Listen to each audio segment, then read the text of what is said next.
কোন মহিলা তার উত্তরাধিকার সম্পত্তি সম্পূর্ণ আল্লাহর রাস্তায় দান করতে পারবেন কিনা? বিশেষ দ্রষ্টব্য, ওই মহিলার 2 ছেলে এবং 2 মেয়ে রয়েছেন।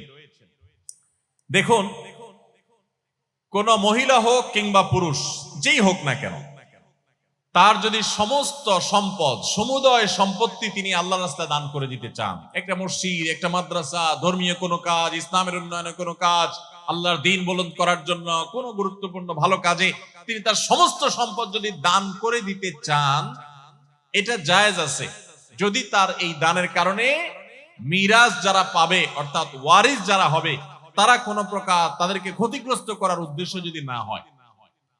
আপনার সম্পদ সবটুকু আপনি দান করলে জায়েজ আছে, তবে উত্তম হলো নিজের পরিবারের সদস্য, বিশেষ করে রক্ত সম্পর্কীয় যারা ওয়ারিস, ছেলে মেয়ে, এরকম ওয়ারিসদের জন্য কিছু সম্পদ রেখে যাওয়া, এটাই হলো উত্তম। নবী করিম সাল্লাল্লাহু আলাইহি সাল্লাম একজন সাহাবীকে বলেছেন যে তোমার ওয়ারিসদের জন্য, ওয়ারিসদেরকে ধনী করে রেখে যাওয়া, সচ্ছল করে রেখে যাওয়া, যাতে কারোর কাছে হাত পাততে না হয়, এটা অধিকতর উত্তম তাদেরকে গরিব করে রেখে যাওয়ার চাই।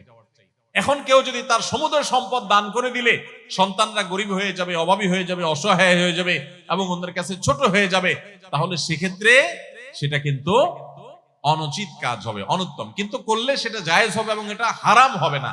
বিশেষ করে যদি এমন হয় যে সন্তানদের আরো আছে, তারা চলতে পারবে, সলভেন্ট, শিক্ষিত, স্বাবলম্বী, নিজের পায়ে যে দাঁড়িয়ে গেছে, তাহলে সমস্ত সম্পদ যদি কেউ দান করতে চায় সেটা কি হবে না? গুনাহ হবে না।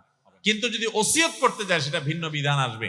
ওসিয়ত করতে চাইলে পরিষ্কার ভাবে নবী সাল্লাল্লাহু আলাইহি ওয়াসাল্লাম হাদিস রয়েছে, 3 ভাগের 1 ভাগ সমুদয় সম্পদের 1/3 ওসিয়ত কার্যকর হবে। তিনি যদি বলেন আমার সমস্ত সম্পদ দিয়ে গেলাম, 3 ভাগের 1 ভাগ এর মধ্যে ওসিয়ত কার্যকর হবে, আর বাকি 2 ভাগ ওয়ারিস এবং জীবিত আত্মীয় স্বজন যাদের হক আছে তাদের মধ্যে বন্টন করা হবে।